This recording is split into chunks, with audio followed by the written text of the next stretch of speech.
Welcome back to Radio Rothbard. I'm Ryan McMaken, editor-in-chief at the Mises Institute. Thank you for joining me today. And I would like to talk a little bit about food stamps this time.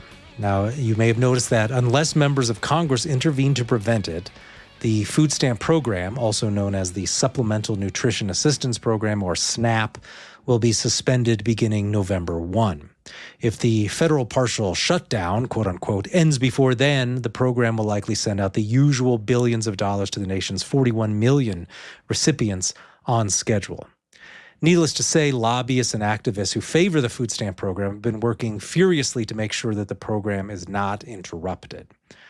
Much of the narrative around food stamps has focused on the fact that millions of low-income households receive more than $8 billion in food stamps per month in the United States. The narrative is focused on poverty relief generally.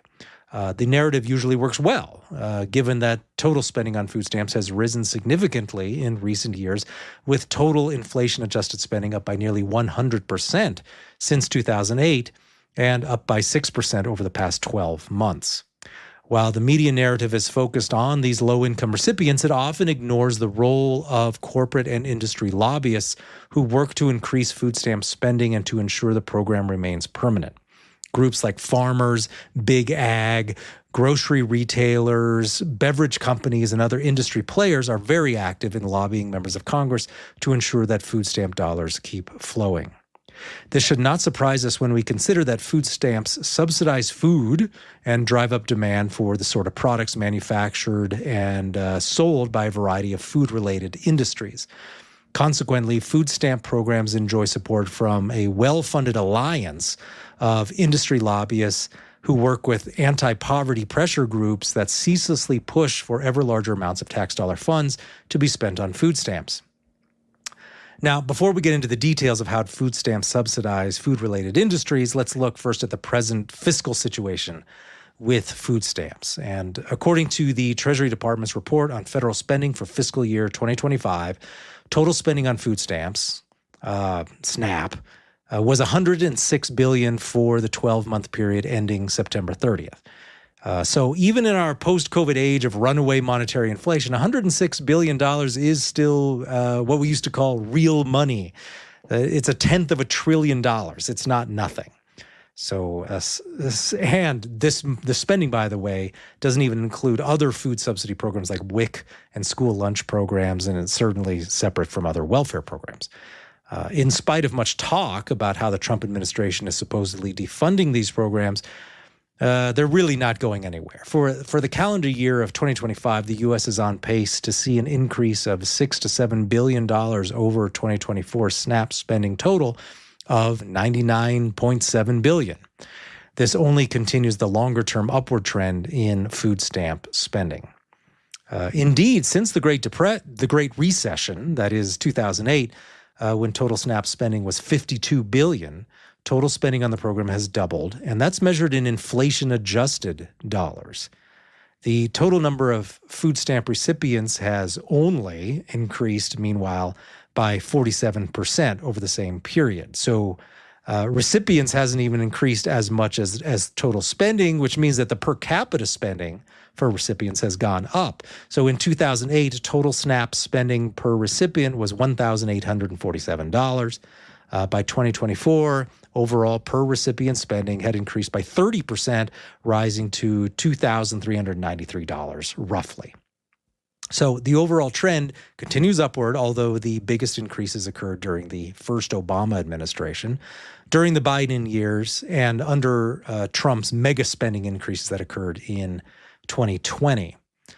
Since 2010, the total percentage of the U.S. population that is on food stamps has not fallen below 12%. It's been at 12%. It even at one point peaked up to above 14% from around 2012 and 2013, and has gone back down a little bit. But prior to 2010, rarely did you ever see the population on food stamps exceed 12%, exceed really 10% of the overall U.S. population. So numbers are certainly elevated now.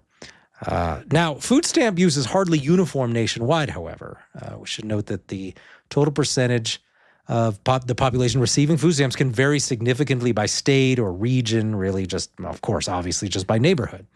But measuring state by state, we find that more than 1 in 5 residents of New Mexico, for example, receive food stamps. So that is over 20%. It's 21.2% exactly, according to the most recent SNAP data. On the other hand, on the other end of that is Utah, where fewer than 1 in 20 receive food stamps, meaning that less than 5%. So Utah is at 4.8%. So the worst states for food stamp usage, New Mexico, District of Columbia, of course, if you count that, Louisiana, Oregon, Oklahoma, West Virginia, and Massachusetts, which tends to not be a low-income state, but Massachusetts helps illustrate that states have some say in just how much SNAP benefits are given out to the population. They can get waivers, they can get variations from federal policy that requires an approval from the department. But it is something that can be done. And so in a case like Massachusetts, it's probably just they have unusually, quote unquote, generous food stamp policies. There's only so much that you can change from federal guidelines on that. But states that tend to be in the middle, close to the 12% average, North Carolina, Florida, Georgia, Arizona, Ohio, that's some of the bigger states doing that. But the states that have far fewer people on food stamps, Minnesota, Nebraska, Montana, Idaho, Kansas, New Hampshire, Wyoming, these are often they're usually Midwestern or Western states in many cases. Now, it will be no surprise to many that there are big differences by race and ethnicity as well, right? White people, for example, if we delve into the data, we can see they make up about 60% of the U.S. population. This is non-Hispanic white people, but they're looking at only about 36.5% of all SNAP recipients. Blacks comprise about 12% of the U.S. population, it looks like, but they're making up 26% of SNAP, so about double the overall population proportion. Hispanics is about the same. There's about 16% of the overall population, about 13% of the SNAP population, and Asians are about 6% of the overall population, 3% of the SNAP population. Now, also just something I like to mention, because usually people don't mention this stuff at all, is that half of people who on the census call themselves Hispanic also call themselves white, because Hispanic isn't a racial category; it's a ethnicity.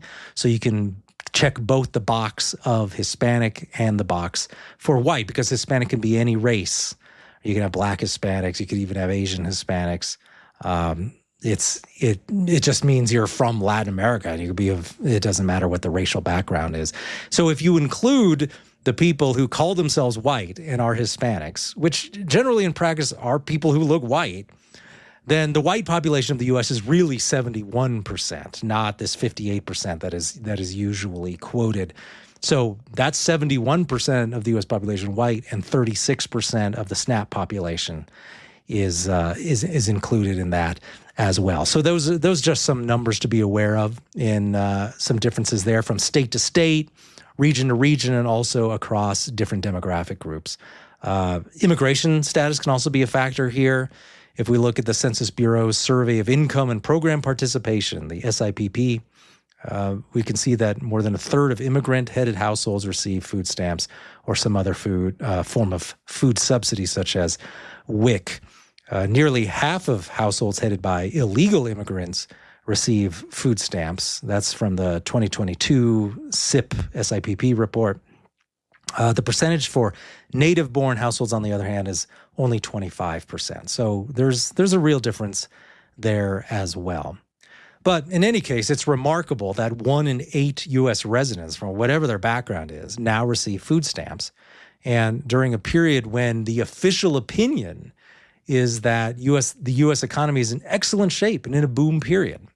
This disconnect is due to two two factors. I suspect the first is they've become easier to qualify for food stamps over the past 15 years. So aggregated data about the overall economy hides the fact that economic conditions for lower income households are not nearly as good as that of higher income groups also. So combining those two issues, I think that's really paved the way for larger food stamp populations. And in many cases, this is thanks largely to the central bank and its monetary inflation, where we see a K-shaped recovery, as is becoming more popular to mention, where you have wealth that's stagnating for middle and lower income groups, while net worth and income has soared due to their participation in the financialized economy.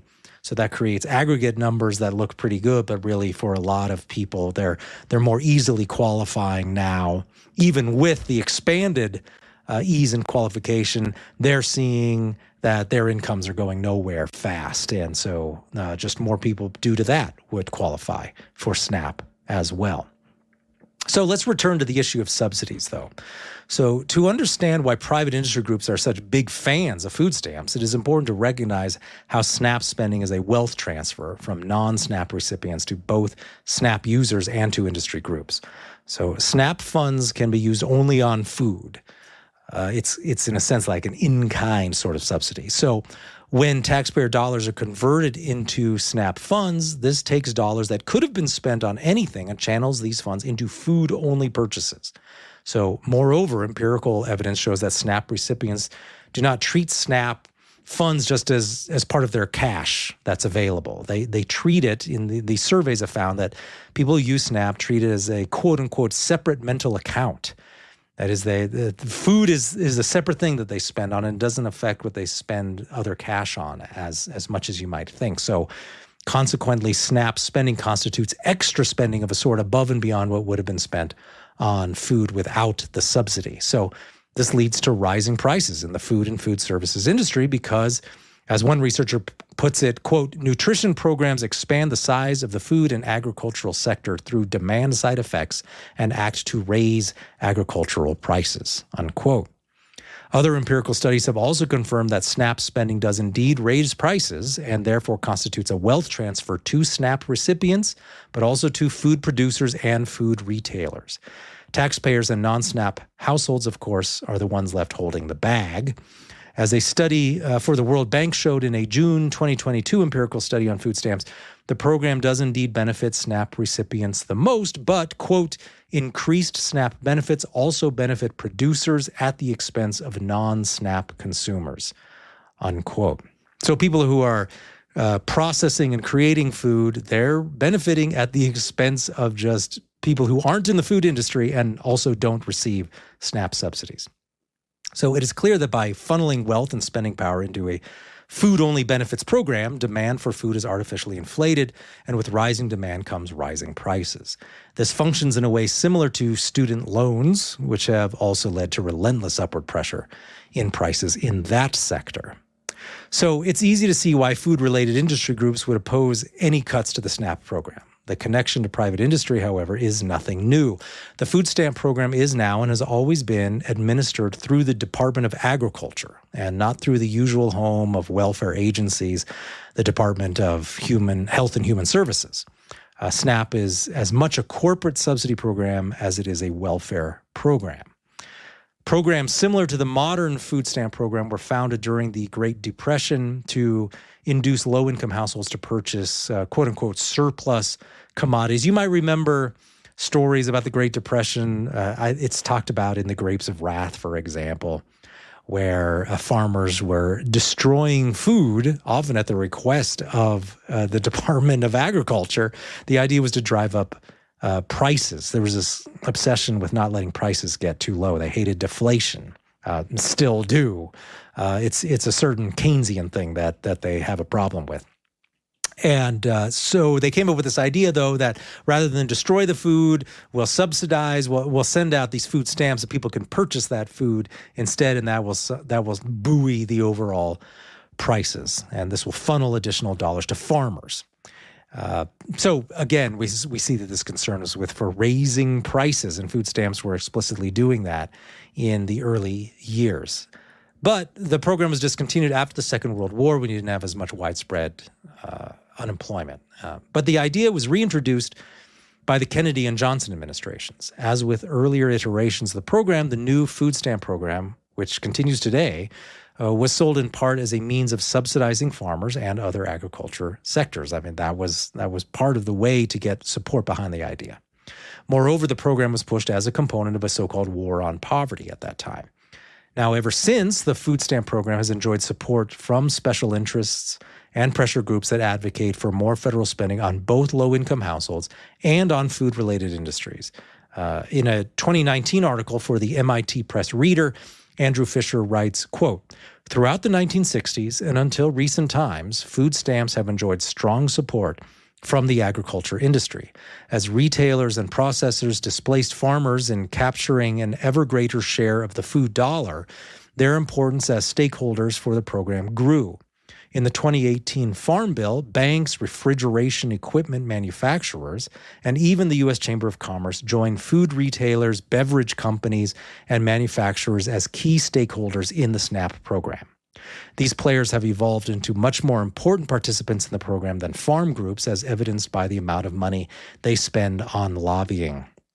And Fisher provides a breakdown of some of these lobbying dollars, noting that food retailers, like grocery stores, $53 million spent on lobbying in 2017-2018. Manufacturers, processors of various food products, that's $12 million. The beverage industry, we'll see is important, soda manufacturers, $11.8 million spent on food stamps. Even restaurants get in on it to the tune of $5 million. Some spending is done by the public interest groups, that is these poverty relief groups, and that's $43 million. So really just a small fraction of the overall industry spending that's going on here, which totals $171 million. Now, corporate lobbying to protect SNAP spending has been on display in recent years in reaction to efforts to exclude soft drinks and sugary snacks from SNAP programs. For example, in 2018, when the Trump administration tried to limit SNAP spending in this way, a coalition of private sector groups quickly opposed the measure. In an article for the journal Society, the authors describe how a coalition of the American Beverage Association, the ABA, the Food Marketing Institute, the FMI, and the National Grocers Association, the NGA, all launched a lobbying campaign against any restrictions on SNAP spending. To this end, industry groups have long allied themselves with the Food Research Action Center, FRAC, which lobbies for more SNAP spending as an anti-poverty interest group. Industry groups such as the ABA have become substantial funders of FRAC, and this has helped industry lobbyists gain greater access to Democrats, while FRAC has used its ties to corporate lobbyists as a means of influencing Republicans. So if you're an industry group and you want to get in good with the Dems, go to FRAC and they'll go talk to the Dems for you, and then vice versa.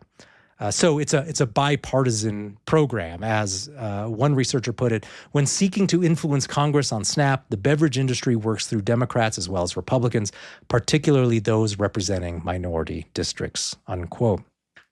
The beverage industry first began appearing on FRAC's list of funders in 2013, and at FRAC's 2014 annual benefit dinner, a number of industry donors were honored, including Coke, Pepsi, and the ABA. FRAC's 2017 annual benefit dinner in Washington, D.C., with 300 guests, acknowledged contributions from PepsiCo, the Coca-Cola Company, the American Beverage Association, and the FMI. So, not surprisingly, recent FRAC materials opposing any restrictions on SNAP spending tend to emphasize the cost to retailers. For example, in October 2025, policy paper, very current, from FRAC states how SNAP restrictions would negatively impact members of the National Grocers Association, the FMI, Food Industry Association, and the National Association of Convenience Stores. Although much of the lobbying is couched in terms of helping poor people, the overall argument made by both FRAC and industry lobbyists is that food retailers should not have to go through the inconvenience of distinguishing between SNAP-compliant foods and non-SNAP compliant foods. Right? You go up to the cashier and, oh, wow, now they only can take SNAP based on some of the things you buy because it's not all compliant.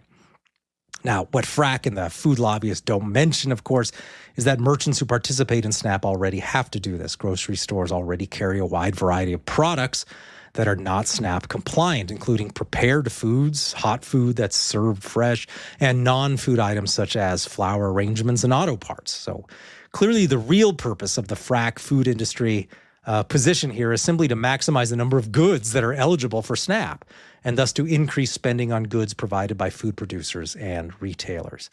Small retailers such as corner stores and bodegas often whine the most about any limits on SNAP spending, stating that merchants cannot absorb the administrative costs of accepting SNAP dollars.